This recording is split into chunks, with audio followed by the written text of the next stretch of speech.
rate à propos de l'investissement dans le travail de Dieu, l'investissement de soi, de temps, de trésors, et que Dieu n'a de dette envers personne. Il existe un type de risque qui est absolument garanti de ne jamais échouer.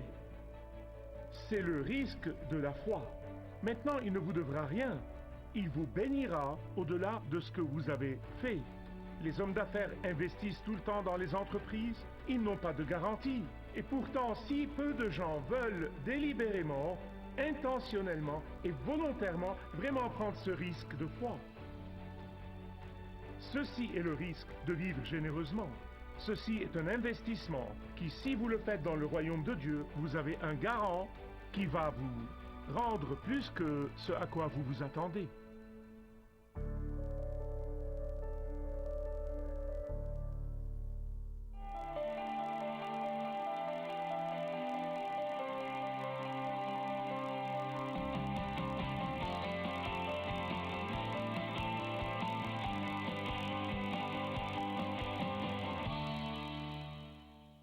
Ceci est le dernier des 5 messages. Nous concluons cette série sur la vie généreuse.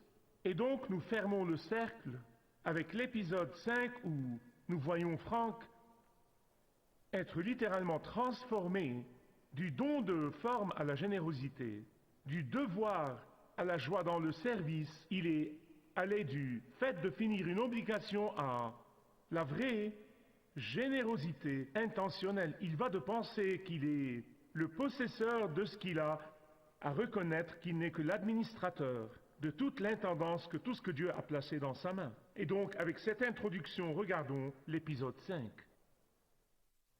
But our top story this morning is, of course, Wall Street, as the markets have been hammered since the opening bell. After a brief bounce, things are continuing to head south, leaving many wondering where the bottom will be. Alan, today is not the day to have trouble getting hold of you. Please give me a call back as soon as you get this. Hey, how you feeling? Hungry. Well, that's a good thing, right? I think so. Let me get something in a little bit. Where are you going? Ray's asked me to go down to the soup kitchen for a little bit to help out, and then I have got to run by the office and take care of some business. You and the kids have been down there quite a bit lately, haven't you? Look, no one's going to blame you if you don't want to go back. No, I think it's great. I'm looking forward to seeing everyone again. Okay. Love you. Love you. Hey, remind me that I need to discuss some things with you when I get back, all right? Sure. Stock market killing you today. Oh, yeah, man. My 40167K is taking a beating. I know that's true.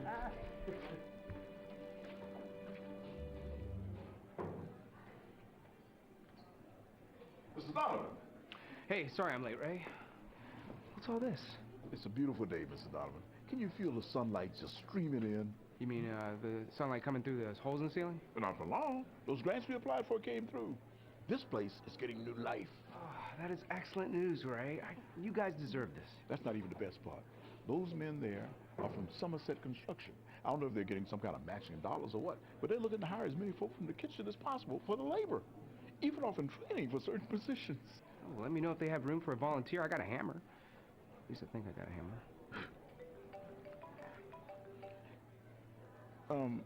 That market stuff that everybody's talking about, how's that affecting you? Ray, I'm sorry. I got to take this. It's urgent. Alan. Hey. Yeah, it's urgent. Okay, can you come by the house a little bit later? Perfect. Talk to you then. The general consensus seems to be relief that the day is over. The fear now is that the Asian markets will respond too strongly to today's sell-off, which could trigger a... Hey. Hey. By the way, I've called Alan to come over here for a meeting. He's going to come over a little bit later. There's some things that I wanted to go over with you first. Make sure we're on the same page. Okay. Your accident made a big impact on me. I remember sitting there just staring at you, waiting for you to recover. I was powerless. I remember thinking to myself, everything that I tried to do to protect this family. Everything. And you know what? It just felt silly. Ray mentioned something the other day. We were talking about the parable of the talents, and how out of all the 3 servants who were asked to look over their master's money, the only one who was rebuked was the one who had buried the money and then returned it the same way he received it. The one that played it safe. I want to take risks. If God owns everything, and we're willing to risk it all for him and it doesn't work out, well, it's just like moving money from one of his pockets to the other. It might mean a lot of changes, and that's why I have Alan coming over. So what do you think? I think Ray's the best gardener we've ever had. So, how does all this market stuff going on affect what you've been thinking? What market stuff?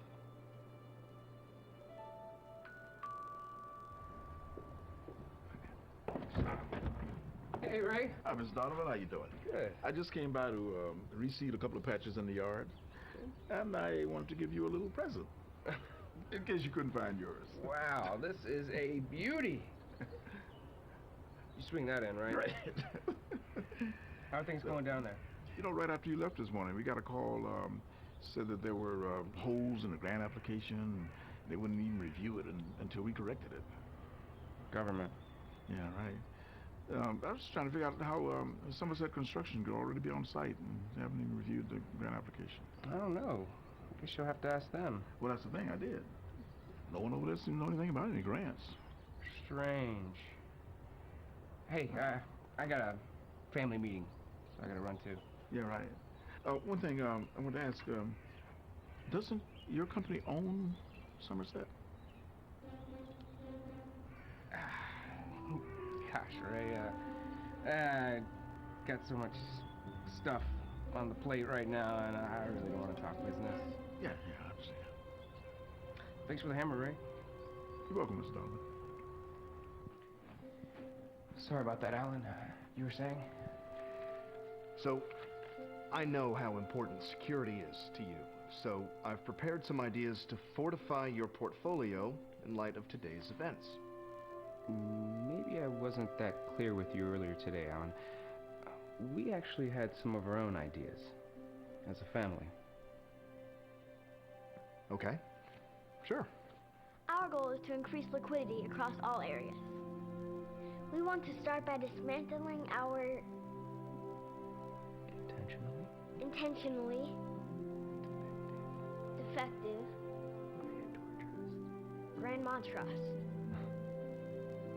We'd like to have that charity discussion you suggested the other day. So what do you think? Can you help us out?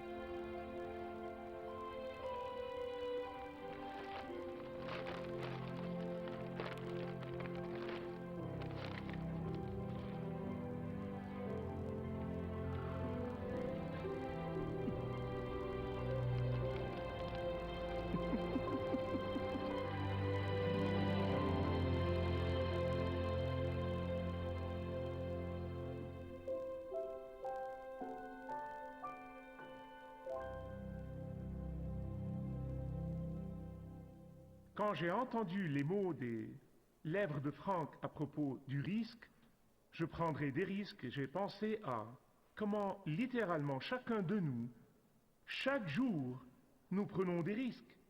De petits risques, de grands risques, ils sont variés et nous n'y pensons pas parce que nous les prenons presque automatiquement. Chaque fois que vous sortez de chez vous, vous prenez un risque. Chaque fois que vous montez dans la voiture, vous prenez un risque. Spécialement si je suis aux alentours.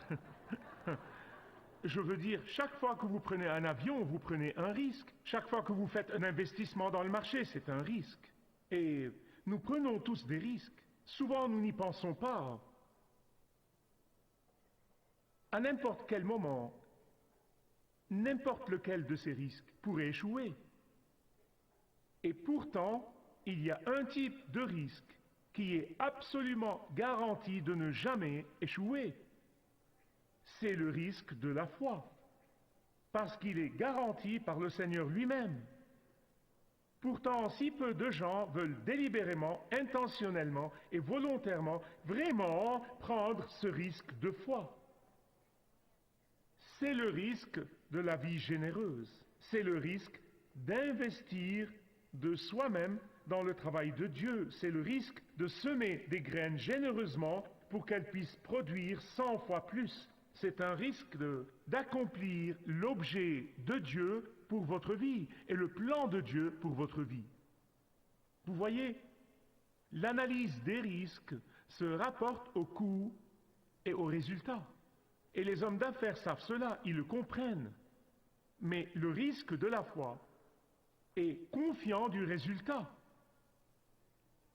Écoutez, s'il vous plaît, le degré du risque de foi que vous prenez est directement lié au niveau de votre confiance en le Maître. Amen.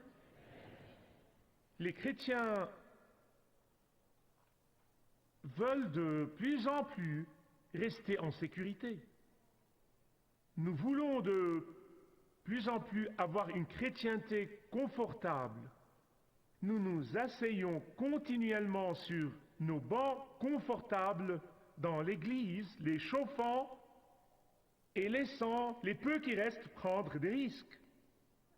Maintenant, je veux vous soumettre que les fainéants spirituels sont en plus grand danger que ceux qui sont là-bas dehors et qui prennent des risques de foi.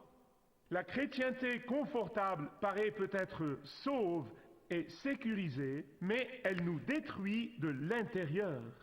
Et puis, nous pourrions atteindre le point où nous devenons cyniques, critiques et sceptiques. Et Jésus nous parle d'un tel homme.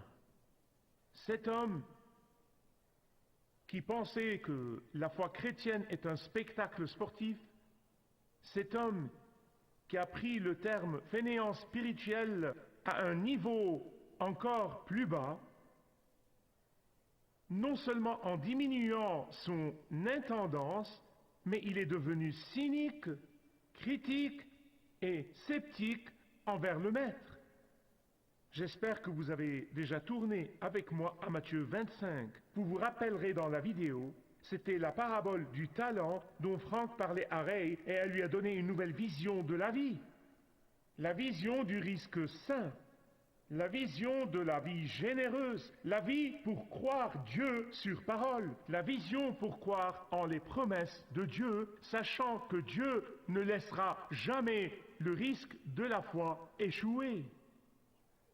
Je crois que le Seigneur nous apprendrait 4 choses de cette parabole. D'abord, l'intendance que nous avons, le service que nous faisons, les examens auxquels nous ferons face, et finalement, les bénédictions surprises qui nous attendent.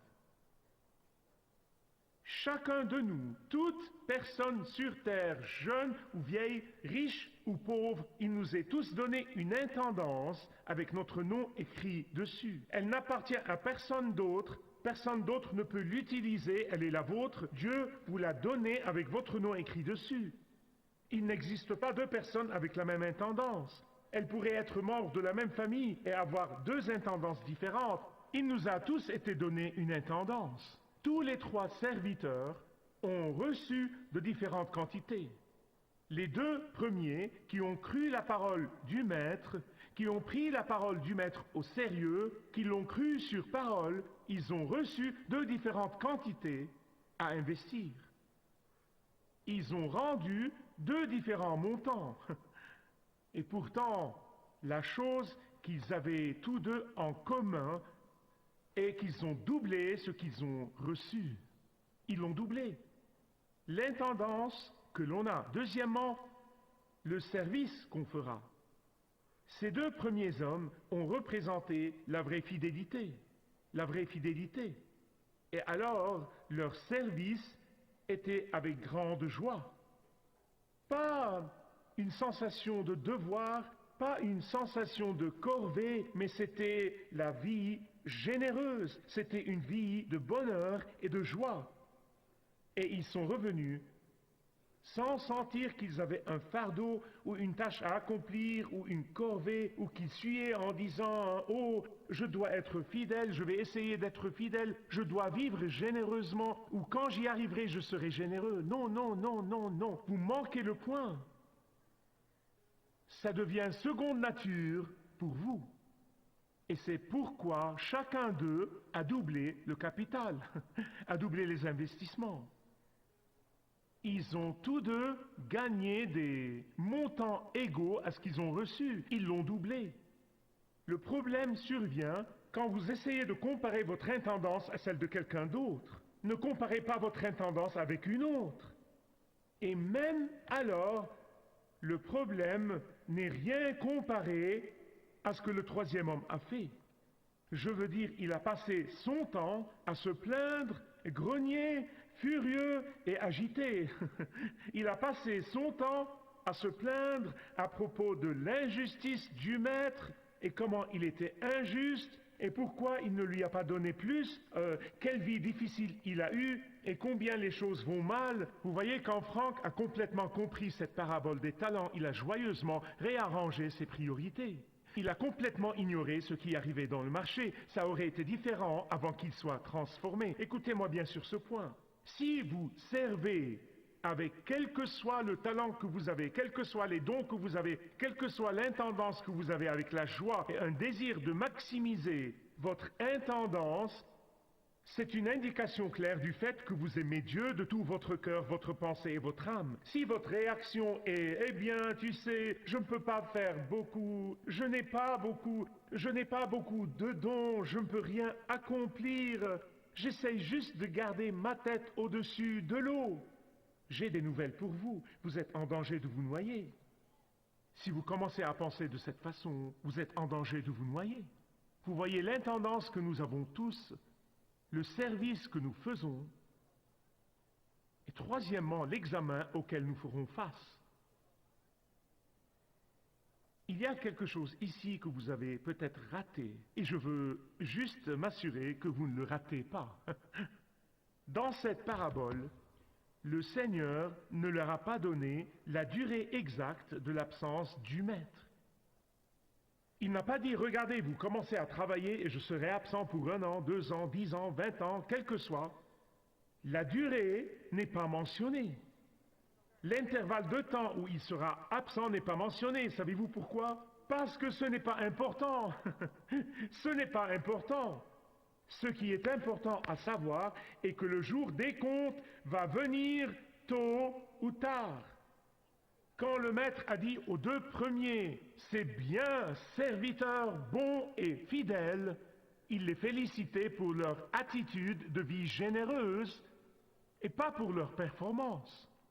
Non, la performance appartenait aux gens pharisiens. Mais savez-vous pourquoi? Savez-vous pourquoi il les félicitait pour leur attitude? Parce que s'il les félicitait pour leur performance, savez-vous ce qu'il aurait dit? Bon accomplissement, serviteur bon et fidèle, bon travail. Non, non, non, il ne dit pas cela du tout. Vous dites, Michael, comment sais-tu cela? Eh bien, regardez le verset 23.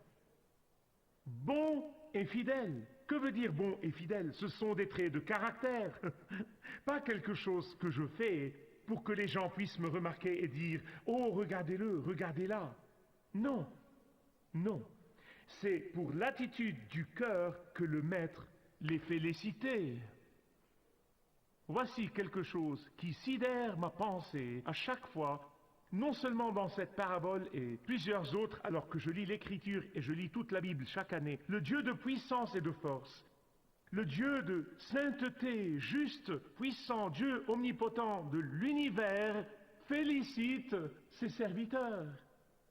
Aussi faibles que nous soyons, aussi imparfaits que nous soyons, et pourtant notre attitude de fidélité est félicitée par le Maître. Non seulement cela, mais je crois de tout mon cœur qu'il est celui qui nous donne la force d'être fidèles.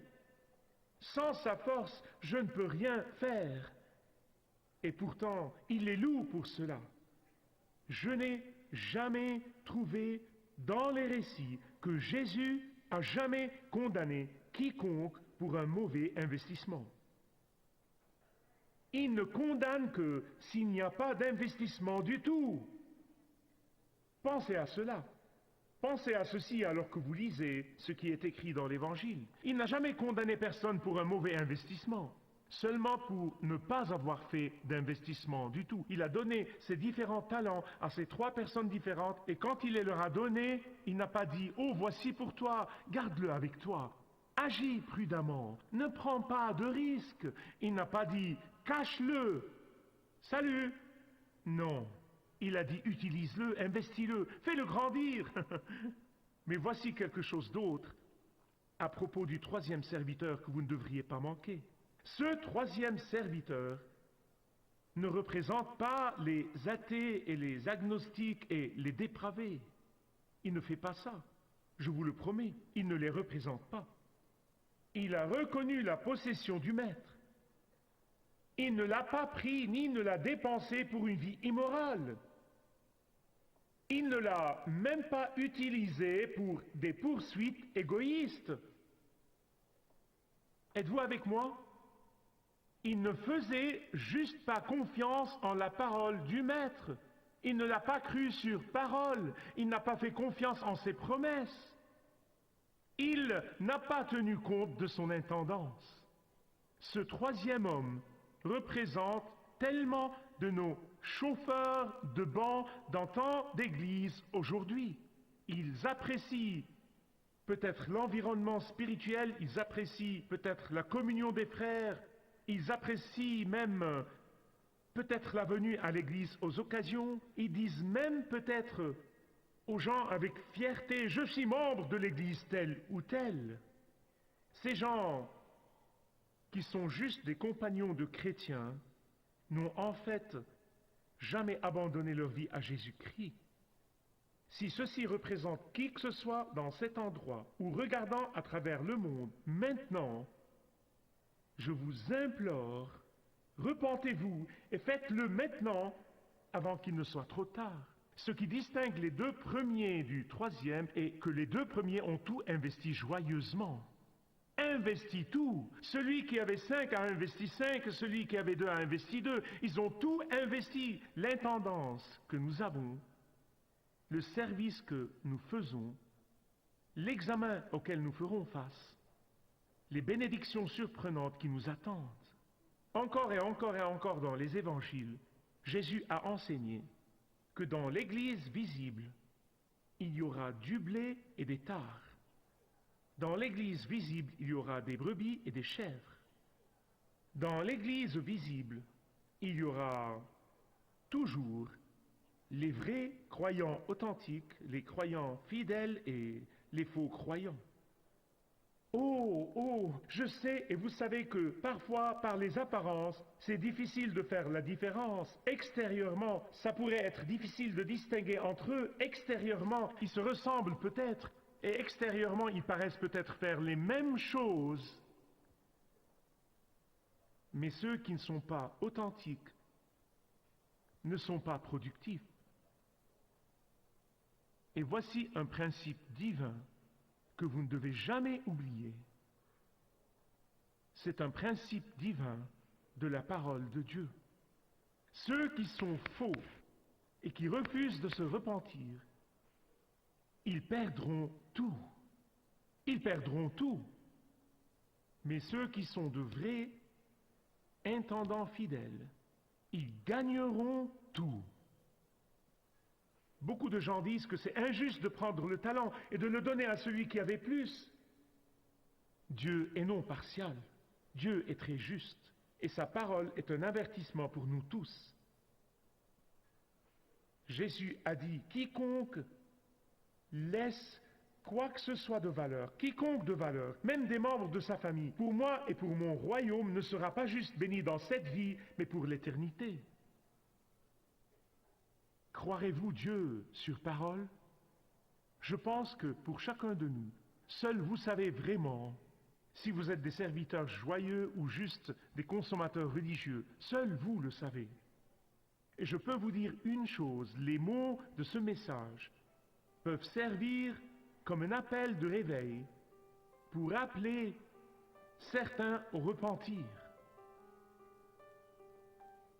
Tournez-vous vers le Seigneur maintenant que vous le pouvez et commencez à expérimenter la fidélité et la vie généreuse, où ces mots même de ce message serviront comme un témoignage contre vous au jour des comptes.